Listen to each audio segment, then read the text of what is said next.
Price the Lord. நான் உங்கள் brother Stephen. நீங்க நல்லா இருப்பீங்க, நீங்க சுகமா இருப்பீங்க, நீங்க குடும்பத்தோட சம்பூர்ணமாக வாழ்வீர்களாக. ஆண்டவரும் அருமை போதகர் ரட்சகருமான இயேசு கிறிஸ்துடைய இனிய நாமத்தினாலே, கர்த்தருடைய நாமத்தினாலே நான் உங்களை ஆசீர்வதிக்கிறேன். நீங்கள் தொடர்ந்து சந்ததி சந்ததிகளாக, குடும்பம் குடும்பமாக, பேர் பேராக ஆசீர்வாதமாக இருப்பீர்களாக. ஹல்லேலூயா. தேவனுக்கு பிரியமான சொந்த ஜனங்களே, நாம் தொடர்ந்து ஆரோனுடைய ஊழியத்தை குறித்து நாம் தியானித்துக் கொண்டு வருகிறோம்.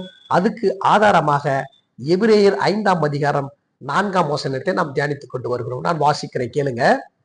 மேலும் ஆரோனை போல தேவனால் அழைக்கப்பட்டால் ஒழிய ஒருவனும் இந்த கனமான ஊழியத்திற்கு தானாய் ஏற்படுகிறதில்லை.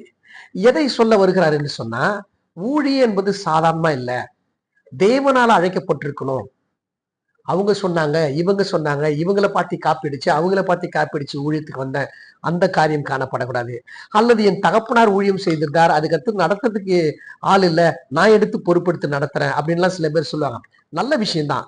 அதே நேரத்துல நம் தகுதி உடையவர்களா என்று காணப்பட வேண்டும். ஏன்னா நம்ம செய்யற ஊழியம் சாதாரண ஊழியல, பரலோக ராஜ்யத்தினுடைய இயேசு கிறிஸ்துடைய ஊழியத்தை நம்ம செஞ்சு கொண்டு வருகிறோம்.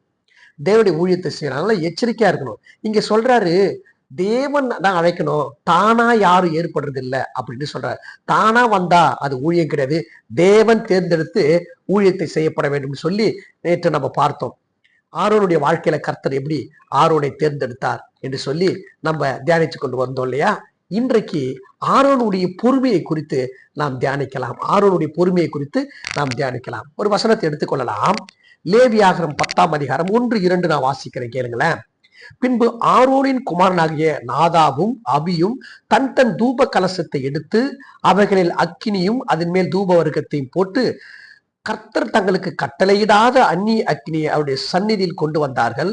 அப்பொழுது அக்கினி கர்த்தருடைய சந்நிதியிலிருந்து புறப்பட்டு அவர்களை பட்சித்தது. அவர்கள் கர்த்தருடைய சந்நிதியில் செத்தார்கள். பாத்தீங்களா? ஆரோனுடைய பிள்ளைகள் மொத்தம் 4. Nadab, Abihu, Eleazar, Ithamar.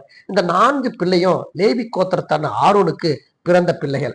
அந்த 4 பிள்ளைகளும் தேவாலய ஆசாரிப்பு ஊழியத்தை செஞ்சுட்டு வராங்க இல்லையா? அப்படி செய்கிற நாட்கள் தான் இவங்க ஒரு அக்கினியை கொண்டு போறாங்க. அதாவது அக்கினி அப்படின்னு சொன்னா அதை எதில் கொண்டு போகணும்னு சொன்னா கர்த்தருடைய அக்கினி இல்லையா? அதை தூப கலசத்துல எடுத்து அதை கொண்டு போய் கர்த்தருடைய சமூகத்துல கர்த்தரை சந்திக்கணும்னா அந்த தூப கலசத்தோட கொண்டு போனாதான் கர்த்தரை சந்திக்க முடியும். சரி, தூப கலசத்துல என்ன போடுவாங்க? தூப கலசத்துல அக்கினி இருக்கும். அந்த அக்கினிக்குள்ள என்ன இருக்குன்னு மூசை மூலமா கர்த்தரை விளக்கத்தை கொடுத்து பார்க்கணும். ஒரு ஊழியக்காரன் இதெல்லாம் கடைபிடிக்கணும். யாத்திராகமம் 30ஆம் அதிகாரத்துல தூபம் காட்டுவதற்கு போனா அந்த தூபத்துல கர்த்தருடைய அக்கினி இருக்கணும். தூப கலசத்துல அந்த கலசத்துல எதை போடணும்னு சொல்றாரு பாருங்களேன். எதை போட்டு கர்த்தருக்கு தூப ஆராதனை செய்யணும்னு சொல்றாரு பாருங்க. யாத்திராகமம் 30ஆம் அதிகாரம் 34 38 வரைக்கும் வாசிக்கிறேன். பின்னும் கர்த்தர் மோசையை நோக்கி, சுத்த வெள்ள போலமும் குங்கிலியமும் அல்பான் பிசுனுமாகிய சுத்த வர்க்கங்களையும் கந்த வர்க்கங்களையும் சுத்தமான சாம்பிராணிகளையும் நீ சமநிலையாக எடுத்து தைலக்காரன் செய்கிறது போல அதற்கு பரிமளம் ஏற்றி துப்புரவான பரிசுத்த தூப வர்க்கமாக்கி அதில் கொஞ்சம் எடுத்து பொடியாக இடித்து நான் உன்னை சந்திக்கும் ஆசாரிப்பு கூடாரத்தில் இருக்கும் சாட்சியின் சந்நிதியில் வைப்பாயாக. அது உங்களுக்கு மகா பரிசுத்தமா இருக்க கடவுது. இந்த தூப வர்க்கத்தை நீ செய்ய வேண்டிய முறைமையின்படி உங்களுக்காக செய்து கொள்ளலாகாது. இது கர்த்தருக்கென்று உனக்கு பரிசுத்தமா இருப்பதாக. இதுக்கு ஒப்பானதை முகருவதற்காக செய்கிறவன் தன் ஜனத்தில் இராதபடி அறுப்புண்டு போக கடவன் என்றார். நல்லா கவனிக்கல, கர்த்தருடைய ஊழியக்காரங்களுக்கு இது கொடுக்கிறார். கர்த்தருடைய ஊழியத்தை செய்ய போறோம், மகா பரிசுத்த தேவனை சந்திக்க போனா அந்த ஊழியக்காரர் எப்படி போனா, ஒவ்வொருத்தருக்கும் ஆசாரிப்பு கூடத்துல வேலை செய்யற லேவி கோத்திரம் ஒவ்வொருக்கும் ஒரு தூப கலசங்கள் கொடுக்கப்படும். அந்த தூப கலசத்துல பலிபீடத்தின் அக்கினி வைக்கப்பட வேண்டும். அந்த அக்கினியில எதை போனா இந்த விலையேறப்பட்ட வாசனை நிறைந்த இந்த பொடிகளை எடுத்துக்கொண்டு சாம்பிரான் எடுத்துக்கொண்டு சேர்த்து போட்டு அதுல ஒரு தூப பீடம், அது ஒரு புகை வரும். அந்த தூப பீடத்தோட தான் அவன் கர்த்தருடைய சந்நிதிக்கு போகணும். ஆனா இவங்க 2 பேர் எப்படி போனாங்கன்னா, கர்த்தர் கட்டளையிடாத அந்நிய அக்கினியை கொண்டு போனாங்க. தேவனுக்கு பிரியமான சொந்த ஜனங்களே, கர்த்தருக்கு பிடிக்காத வேலையை ஒரு ஊழியக்காரன் செய்வானால் நிச்சயமாய் அவனுக்கு மரண நிச்சயம் என்று சொல்லப்பட்டிருக்கு. அந்நிய அக்கினியை கொண்டு போனதுல கர்த்தர் அடித்தார், 2 பேர் இறந்து போயிட்டாங்க. அது என்ன அந்நிய அக்கினி? அந்நிய அக்கினா தான் இஷ்டத்துக்கு செயல்படுறது. இங்க இவங்க 2 பேரும் பிரதிஷ்டை பண்ணப்பட்டவர்கள். யாத்ராகமத்துல 28ஆம் அதிகாரத்துல ஒரு ஊழியக்காரன் எப்படி இருக்கணும், ட்ரெஸ்ல இருந்து ட்ரெஸ் கோடு வரைக்கும் சொல்றாரு பாருங்களேன். நான் வாசிக்கிறேன். யாத்ராகம் 28ஆம் அதிகாரம் 2-3 நான் வாசிக்கிறேன் பாருங்க. உன் சகோதரனாகிய ஆரோனுக்கு மகிமையும் அலங்காரமா இருக்கும் பொருட்டு பரிசுத்த வஸ்திரங்களை உண்டு பண்ணுவாயாக. பாருங்களா, என்னோட ஊழியத்தை செய்யறவன் எப்படி வரணும், பரிசுத்த வஸ்திரம் உடுத்திக் கொள்ளப்பட வேண்டும். அது எப்படி இருக்குன்னு சொல்றேன்னா, ஆரோன் எனக்கு ஆசாரிய ஊழியம் செய்யத்தக்கதாக அவனை பரிசுத்தப்படுத்தும்படி அவனுக்கு வஸ்திரங்களை உண்டாக்கும் பொருட்டு நான் ஞானத்தின் ஆவியால் நிரப்பின விவேகமான இருதயம் உள்ள யாவரோடும் நீ சொல்வாயாக.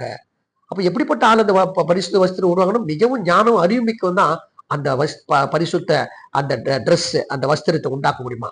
எப்படி உண்டாக்குன்னு சொல்றாரு பாருங்களேன். 4ஆம் வசனம். அவர்கள் உண்டாக்கி வேண்டிய வஸ்திரங்கள் ஆவன மார்பதக்கமும் ஏபோத்தும் அங்கியும் விசித்திரமான உள் சட்டையும் பாகையும் இடைக்கட்சியுமே. இதெல்லாம் யாருக்கு உண்டாக்கணும்? இதை உண்டாக்கணும், ஆரோனுக்கு உண்டாக்கணும். உன் சகோதரன் ஆரோன் எனக்கு ஆசாரிய ஊழியம் செய்யும்படி அவனுக்கும் அவன் குமாரனுக்கும் பரிசுத்த வஸ்திரங்களை உண்டு பண்ணுவாங்க. ஆரோனுக்கும் அவன் குமாரனுக்கும் பரிசுத்த வஸ்திரம் உண்டாக்கப்பட வேண்டும். இப்படிதான் உண்டாக்கணும். அதாவது தலையிலிருந்து சொல்லி வர பாருங்க, கர்த்தர் தலையிலிருந்து சொல்லி வர, தலையில பாகையை வைக்கணும், பரிசுத்த கிரீடத்தை அது மேல வைக்கணும். வச்சு வைக்கிறது மாத்திரமல்ல, அந்த நெற்றியில பரிசுத்தம் என்று எழுதப்படணும். நான் வாசிக்கிறேன் பாருங்க. யாத்திராகமம் 28:36. பசும் பொன்னில ஒரு பட்டயத்தை பண்ணி கர்த்தருக்கு பரிசுத்தம் என்று அதிலே முத்திரை வைத்தாக வெட்டப்பட வேண்டும். அப்ப கர்த்தரை சந்திக்க போனா உச்சந்தலைவர் உள்ளங்கால் வரைக்கும் பரிசுத்தம் காணப்பட வேண்டுமா ஒரு ஊழியக்காரனுக்கு.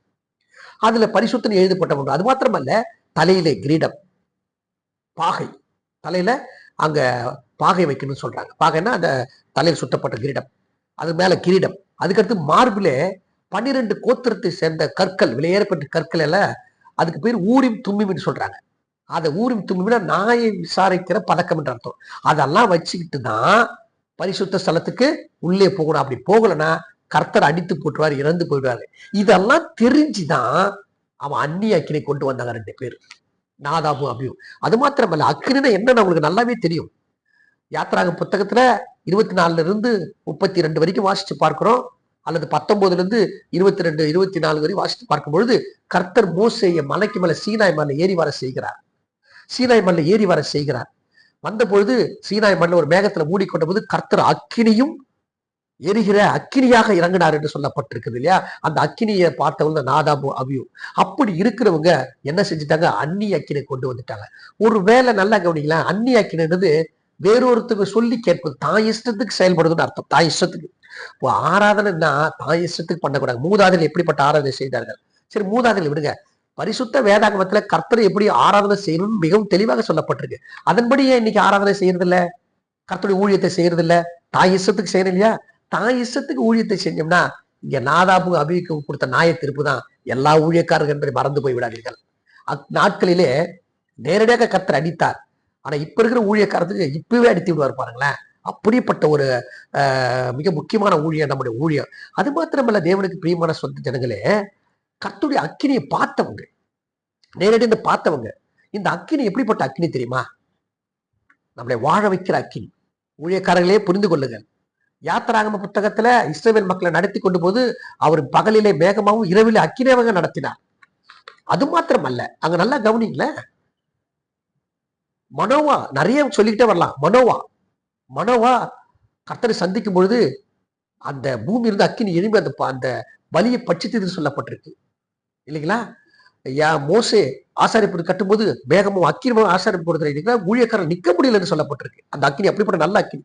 அது எப்படிப்பட்ட அக்கினி? ஆசாரிப்பு கூடாரத்தில் தங்குகிற ஒரு அக்கினி. கர்த்தர் அவர் அல்லது அங்கிருந்து அக்கினி இறங்கியே வந்து எங்க அவரை ஆராதிக்கும் அங்க இறங்கி விடுவார் பழைய ஏற்பாடு காலத்துல. அது மாத்திரமல்ல, தாவீது பலி செலுத்தும் பொழுது அந்த பலியில் பரலோகத்தில் இறங்கி வந்து அக்கினி அதை பட்சித்து சாப்பிட்டதுன்னு சொல்லப்படுது, அங்கீகரிச்சுன்னு சொல்லப்படுது. அது கர்த்தருக்கு சுகந்த வாசனையும் உகந்தமாக காணப்படுகிறது என்று சொல்லப்படுது. பாருங்களேன், முகர்ந்தார், கர்த்தர் அந்த வாசனை முகர்ந்தார் என்று சொல்லப்பட்டிருக்கு. சாலமோன் தேவாலயத்தை கட்டும் பொழுது அந்த பலிபீடத்திலே, புதிய பலிபீடத்திலே பரலோகத்திலிருந்து அக்கினி இறங்கி வந்ததுன்னு சொல்லி அநேக காரியங்களை நம்ம பார்த்து கொண்டிருக்கிறோம். எலியா சுழல் காட்டில் ஏறி போனார், எலியா பரலோகத்தில் அக்கினி இறக்கினார். இப்படி அந்த அக்கினி நல்ல அக்கினி. அதே நேரத்துல நல்ல அக்கினி இருக்க வேண்டிய தேவாலயத்துல ஆசாரிப்புறத்துல ஊழியக்காரங்க சரியில்லாத அந்நிய காரியங்களை கொண்டு வந்தா நிச்சயமாய் நியாயத்திற்கு உண்டு, மரணம் உண்டு. உண்மையான அக்கினிக்கு முன்பாக அந்நிய அக்கினிக்கு என்ன வேலை? இந்த 2 ஊழியக்காரர் அப்படி செஞ்சாங்க. கர்த்தர் அடிச்சு பட்சித்து போட்டு விட்டார். அப்ப அந்நிய அக்கினினா என்ன? தான் இஷ்டத்துக்கு செயல்படுவது, தான் இஷ்டத்துக்கு. அப்படித்தான் இந்த நாதாபும் அபியும் செஞ்சாங்க. பண்ணலாம். ஒருவேளை அவங்க யோசிச்சிருக்கலாம், நான் ரொம்ப வளர்ந்துட்டேன், நான் எல்லாம் கத்துக்கிட்டேன், எல்லாம் பண்ணிட்டேன், என் இஷ்டத்துக்கு செய்யணும்னு ஒரு வேலை செஞ்சிருக்கலாம். தப்பு கிடையாது. ஆனா ஊழியர் செய்யணும் தப்பு. ஆனா கர்த்தருடைய ஆலோசனையில அந்நிய ஆலோசனை கேட்டு கர்த்தருடைய அக்கினி உள்ளே கொண்டு, அதாவது அந்நிய அக்கினி உள்ளே கொண்டு வரக்கூடாது. ஒருவேளை நாதாபுக்கும் அபிக்கும் யாராவது ஆலோசனை கொடுத்திருக்கலாம். அப்பா தான் ஊழியர் செய்வாரா, இல்ல உங்க அண்ணன் தான் ஊழியர் செய்வானா, நீ செய்ய மாட்டே, இப்படி எல்லாம் சொல்லியிருக்கலாம். இதுக்கு அந்நிய போதனை. இன்றைக்கு கூட ஊழியத்துல மாமன் சொன்னாரு, மச்சான் சொன்னாரு, ஒய்ஃப் சொன்னாங்க, அவங்க சொன்னாங்க, இவங்க சொன்னாங்கன்னு ஆலோசனை கேட்போம் பாருங்களேன். உதாரணத்துக்கு ஒன்று சொல்லுகிறேன். என்னாகம புத்தகத்துல 10ஆம் அதிகாரத்துல வாசிக்கிறோம். மோசே அனைத்து மக்களையும் நடத்தி கொண்டு வந்து சமாதானத்துடன் நடத்தி கொண்டு வரும்போது கர்த்தர் அவரை ஆசீர்வதித்தார், வாக்கு தத்தத்தை கொடுத்தார். அப்படி இருக்கும் பொழுது மோசே சொல்ற தன்னுடைய மாமனை பார்த்து, மாமனுக்கு பேரு எத்ரோ, எத்ரோ பார்த்து சொல்றாரு, நாங்க நல்லா இருக்கிறோம். அவனுடைய எத்ரோடைய மகன் பேரு ரெகுவேல், நாங்க நல்லா இருக்கிறோம், நல்லா வாழ்ந்துட்டு இருக்கிறோம், நீங்க எங்களோட கூட வாங்க, நீங்களுக்கு கண்ணை போல இருப்பீங்க, கர்த்தர் ஊழியம் ஆசீர்வதிப்பாருன்னு கூப்பிடுறான். இது ரொம்ப தப்புங்க. மாமன் தான் கிடையாது. ஊழியத்துக்கு அழைச்சது யாரு? மாமனையா உன்னையா? மோசே தான் அழைச்சார். அதனால உனக்கு என்ன கொடுக்கப்படும் அப்படி ஊழியத்தை செய். அவன் தெளிவா சொல்லிட்டு போறான். நான் வரக்கூடாதுன்னு சொல்லி பலி இட்டுட்டு கடந்து போயிட்டே இருக்கிறான். இன்னைக்கு அப்படித்தாங்க கர்த்தர் நம்மளதான் அபிஷேகம் பண்ணியிருக்கிறார். யார் அபிஷேகம் பண்ணியிருக்கிறார்? கர்த்தர் திருப்பொழி யார பண்ணிக்கிறார்? அவங்கதான் முறையான ஒழுங்க ஊழியத்தை செய்யணும். அதை விட்டுட்டு இவங்க ஆலோசனை அவங்க ஆலோசனை, அதுக்கு பேர் அந்நிய ஆலோசனைன்னு அர்த்தம். அந்நிய அக்கினி. உதாரணத்துக்கு பாருங்களேன், இன்னைக்கு நம்ம நேரத்தை விட்டுட்டு ஊழியத்து நேரத்துல ஒரு பாஸ்டர் கிட்ட போய் உட்காந்து ரொம்ப நேரம் பல மணி நேரம் உட்காந்து ஆலோசனை கேட்கணும் இல்ல? தப்பு கிடையாது. ஆனா உனக்குன்னு நீ தானே திருப்பொழி போயிட்டு, உனக்கிட்ட கர்த்தர் பேச மாட்டாரா? பரிசுத்தர் உனக்கு சொல்லிக் கொடுக்க மாட்டா? நீ கேட்டாதானே, நீ ஜபத்துல இருந்தா நீ அந்நிய ஆலோசனை கேட்கறீங்களா? அந்நிய ஆலோசனை கர்த்தருடைய ஊழியத்துக்கு உகந்ததே அல்ல என்று சொல்லுகிறார். சில பேர் பரவாயில்ல ரொம்ப நேரம் தீர்க்கதரிசி நேரத்தை செலவிடுவாங்க. தீர்க்கதரிசனம் தப்பு கிடையாதுங்க. அந்த காலத்துல தீர்க்கதரிசனம் எப்படி சொல்லுவாங்கன்னா, ஒரு குடியானவன் இருந்தான்னா கர்த்தர் அவனை குறித்து பேசுவார். அவன் எவ்வளவு தூரத்துல இருப்பான், இவன் எவ்வளவு தூரத்துல இருப்பான். தீர்க்கதரிசி தூரத்துல இருப்பாரு, கர்த்தர் தீர்க்கதரிசி பேசி அவனுக்கு போய் சொல்லுவார். அதுதான் தீர்க்கதரிசனம். உதாரணத்துக்கு பார்த்தோம்னா 1 சாமுவேல் புத்தகத்துல 8ஆம் அதிகாரத்துல பார்த்தோம்னா, கீசின் குமாரியாக சவுல் கழுதை தொலைஞ்சு போச்சுன்னு கழுதை தேட போயிடுவார். ஆனா கர்த்தர் சாமுவேல் வீட்டுல இருக்கும் பொழுது கர்த்தர் சாமுவேல்கிட்ட பேசி, கீசின் குமாராக சவுல் வருவான், அவன் கழுதை தேடிட்டு வரான், அவன் தான் என் மக்களை நடத்துவதற்கு நான் மக்கள் தேர்ந்தெடுத்தாங்க, நான் அங்கீகரிக்கிறேன், அவனை அபிஷேகம் பண்ணி அனுப்பிடுவார். இதுதான் தீர்க்க தரிசனம். எங்கே இருக்கிற குறித்தி சொல்றதுதான் தீர்க்க தரிசனம். கூட்டு வச்சு தீர்க்கதை சொல்றது அது வேற விஷயம். ஆனா இந்த காலத்துல வேற வழி இல்லை, கூட்டு வச்சு தீர்க்க தரிசனம் கேட்கணும். ஏன்னா நம்ம ஒழுங்கான ஊழியம் செய்யறது இல்லையே, நம்மள நம்புறது இல்லையே, கர்த்தரை நம்புறது இல்ல, கர்த்தர் அக்கியை நம்புறது இல்ல, ஜபத்தை நம்புறது இல்ல, ஆராதனையை நம்புறது இல்ல, எல்லாமே டவுட், பயம் டவுட். நான் சரியா பண்றேன்னா, நான் அது பண்றேன்னா, ஏன்னா நீ அந்நிய அக்கினியை நம்பிக்கொண்டிருக்கிறாய். அல்லேலூயா. தேவனுக்கு பிரியமான பிள்ளைகளை, இந்த காலத்துல தேவைதான். ஏன்னா எவன் பாரு அடிச்சுக்கிறான் ஊழியத்துல, கணவன் மனைவி அடிச்சுக்கிறாங்க, மாமியார் மருமகள் அடிச்சுக்கிறாங்க, அண்ணன் தம்பி அடிச்சுக்கிறான், அக்கா தம்பி அடிச்சுக்கிறான், ஏகப்பட்ட ஊழியத்துல நீங்க அண்ணன் தம்பி அடிச்சுக்கிறான். எங்க அப்பா தான் ஊழியத்தை ஆரம்பிச்சாரு. ஒரு ஊழியக்காருக்கு 10 பிள்ளை இருக்குன்னு வச்சுக்கலாம், 10 பிள்ளையும் அடிச்சுப்பான், எங்கதான் ஊழியம் பிச்சுப்பான். இன்னைக்கு அப்படி போயிடுச்சு. ஏன்னா அந்நிய காரியங்களை கொண்டு வந்து உள்ள வைக்கிறதுனால இவ்வளவு பெரிய பிரச்சனை பாருங்களேன். தேவ பிள்ளைகளே, அந்நிய அக்கினை கொண்டு வந்ததுனால ஒரே அடி அடிச்சு போயிட்டாரு. ஒருவேளை நாதபாபு யோசிச்சிருப்பாங்க, நம்ம எல்லாமே வளர்ந்துட்டோம், நம்ம இதுக்கு சொல்லிக் கொடுக்க தேவையில்லைன்னாங்க. நம்ம முன்னோரை நோக்கி பாருங்கள். எபிரேயர் புத்தகத்துல 13ஆம் அதிகாரம் விதமாய் சொல்லுகிற ஊழியக்கார் நடக்க பாருங்க. சில ஊழியக்காரங்களோட தகப்பன், சில பேர் இடத்துல தகப்பன் ஊழியம் செய்வார், பிள்ளைகள் இருப்பாங்க, தகப்பன் முழங்கால போட்டு கூட வரமாட்டாங்கன்னா ஊரை சுத்துவான். ஆனா ஒரு மனைவிக்கு பின்பு ஊழியம் செய்வான். அது ஒரு பிரச்சனை, அடிச்சுப்பாங்க. சில பேர் அப்பா இருக்கும்போதே என்ன பண்ணுவாங்க, அப்பா இருக்கும்போதே நான் பாத்துக்கிறேன், நீ கேட்டிப்பா, நீ எட்டப்பா அப்படின்வாங்க. வயசாகி போச்சு, நான் பார்த்துருவாங்க. அதே மாதிரி தான் இங்க நாதாபு அபியூஸ் செஞ்சாங்க. வயசானா கூட தகப்பன ஆலோசனை கேட்டு செய்யறதா நல்ல ஊழி. இங்க நாதாபு அபியும் அந்நிய அக்கினி கொண்டு வராங்க. அப்போ ஆரோன் இடத்துல கேட்டிருக்கலாம் இல்லையா? ஆரோன் அங்கதான் அவர் தான் முதன் பிரதான ஆசாரியர். ஆரோனை கேட்காமலே ஊழியம் செஞ்சது இந்த ஊழியம். அதனாலதான் அடி. இன்னைக்கு புதிய ஏற்பாட்டால எனக்கு தெரியும், நான் பண்றதா ஊழியம், நான் பண்றதா பாட்டு, நான் எழுதுறதுதான் பாட்டு, நான் போறதா மியூசிக், நான் செய்யறதா ஊழியன்றாங்க. கர்த்தரை கேட்கலையே, கர்த்தர் கொடுக்கறதா ஊழியம், கர்த்தர் செய்கிற ஆலோசனை என்று யாருமே சொல்றது பாருங்க. அதனாலதான் இன்னைக்கு அடி பாருங்களேன். தேவனுக்கு பிரியமான பிள்ளைகளை அங்க சொல்றாங்க, பரிசுத்தம்ன்றாங்க. பரிசுத்தம்னா என்னன்னு பார்க்க போறோம் பாருங்களேன். ஊழியத்துல பரிசுத்தம் இருக்கணும். யாத்திராகம் 28ஆம் அதிகாரத்துல 36ஆம் வசனம் வாசிக்கிறேன். பசும் பொன்னில ஒரு பட்டத்தை பண்ணி கர்த்தருக்கு பரிசுத்தம் என்று அதில் முத்திரை வெட்டாக வெட்டுவையாக. அதுனா பரிசுத்தம். பரிசுத்தம்னா முதல்ல கர்த்தரை என்ன சொன்னாரோ அதுதான் செய்யும். அந்நிய காரியம் சொல்ல இங்க சொல்றாரு, அந்த சுகந்த வர்க்கத்தை தயாரிக்கும் போது மனுஷன் நுகரகர விதமாக நீங்க செஞ்சிடாதீங்க, அதை நுகர்ந்தவன அவன் மரணம் அடைய விடும். ஆனா இங்க மனுஷ பிரகாரமா தான் ஊழிய செய்யும். கர்த்தருக்கு பரிசுத்தம் காட்டுறதில்ல. உதாரணத்துக்கு ஒரு ஒரு வார்த்தை உங்கள் மத்தியில சொல்ல ஆசைப்படுறேன். என்னாகம் 20ஆம் அதிகாரத்தை எடுத்துக்கொள்வோமானால், என்னாகம் 20ஆம் அதிகாரத்தை எடுத்துக்கொள்வோமானால், மக்கள் தண்ணீர் கிடைக்காம பயங்கரமான பிரச்சனை பண்றாங்க, தவிக்கிறாங்க. அப்போ ஆரோன் இடத்துலயும் மோச இடத்துலயும் அவங்க பிராது பண்றாங்க, தண்ணி கிடைக்கல, நாங்க எங்க ஆடு மாடுகள் செத்து போகணுமா அப்படின்னு கேட்கும்போது அவன் கர்த்தர் இடத்துல புலம்புறான், கர்த்தர் இடத்துல தெரிவிக்கிறான். உடனே ஆண்டவர் சொன்னார் மோசே கிட்ட, நீ உன் கோலை எடுத்துக்கொண்டு, நல்லா கவனிங்க, 2 காரியம் சொல்லாரு. முதல்ல ஒரு தடவை ஒரு தண்ணீர் பிரச்சனை வருது. யாத்திராகமம் 17ஆம் அதிகாரத்துல ஒரு தண்ணீர் பிரச்சனை வரும்பொழுது கர்த்தர் சொன்ன, உன் கையில் இருக்கிற கோலை கொம்பு எடுத்துக்கொண்டு போய் நான் கண்மலை நிற்பேன், அங்க அடி, அங்க தண்ணீர் வரும், உடைய மிருக ஜீவனெல்லாம் தாகம் தீர்க்கும்னு சொன்னார். சொன்னது போல அடிச்சாங்க, தாகம் தீர்ந்துச்சு, ஆசீர்வாதத்துல போயிட்டாங்க. 2வதாக 38 வருஷம் பொறுத்து என்னாகம் 21ஆம் அதிகாரத்துல ஒரு தண்ணீர் தாகம் வருகிறது, பிரச்சனை வருது. அப்பொழுது போய் கேட்கும் போது சொல்றாரு கர்த்தர், உடைய கையில கொம்பு எடுத்துட்டு போய் கண்மலையில பேசு என்று சொல்லுகிறார். யாத்திராகம் 17ஆம் அதிகாரத்துல பிகினிங்ல அடின்னு சொன்னாரு, அடிச்சா தண்ணி வந்தது. ஆனா இங்க பேச சொன்னதுக்கு பதில் மீண்டும் அடித்து விட்டார். உடனே கர்த்தர் மிகுந்த கோபம் போட்டு என்னை பரிசுத்தம் பண்ணலன்னு சொல்றார். நான் வாசிக்கிறேன் பாருங்க, என்னாகமம் 20ஆம் அதிகாரம் 12. பின்பு கர்த்தர் மூசையும் ஆரோனையும் நோக்கி, இஸ்ரவேல் புத்திரர் கண்களுக்கு முன்பாக என்னை பரிசுத்தம் பண்ணும்படி நீங்கள் என்னை விசுவாசம் போனபடியலா இந்த சபையாருக்கு நான் கொடுத்த தேசத்துக்கு நீங்கள் அவர்களை கொண்டு போவதில்லை. ஒரு சின்ன பிரச்சனை பாருங்க. அப்படி என்ன, இது பெரிய பிரச்சனை. ஆமா, எந்த இடத்துல கர்த்தர் சொல்படி கேட்கலையோ, சொல்படி கேட்காம ஊழியர் நடத்துறானோ அவன் இஷ்டத்துக்கு நடத்துறோம், அதுக்கு பேரு என்ன, பரிசுத்த குலைச்சல் அர்த்தம். என்னை பரிசுத்தம் படுத்தலன்னு சொல்றாரு. அப்படின்னா என்ன அர்த்தம், என் சொல்படி நீ கேட்கல. அங்கே அடிக்க சொன்ன அடிச்ச, இங்க பேச சொன்ன நீயே அடிச்ச. இயேசு கிறிஸ்துவை 2 தடவை அடிக்க கூடாது, ஒரே தடவை தான் அடிக்கணும். ஊழியக்காரர்களே நீங்கள் கேட்டுக்கொள்ளுங்கள், எவன் ஒருவன் கேட்காமலே உன் இஷ்டத்துக்கு பரிசுத்தம் இல்லாமலே கர்த்தரை பரிசுத்தம், உன் ஞானத்துக்கு உன் வழியிலே உன்னுடைய கண் காணபடி ஊழியத்தை செய்கிறாயோ, நீதான் இயேசு கிறிஸ்துவை 2 தடவை அடித்துக்கிறாய். ஞாபகம் வைத்துக்கொள்.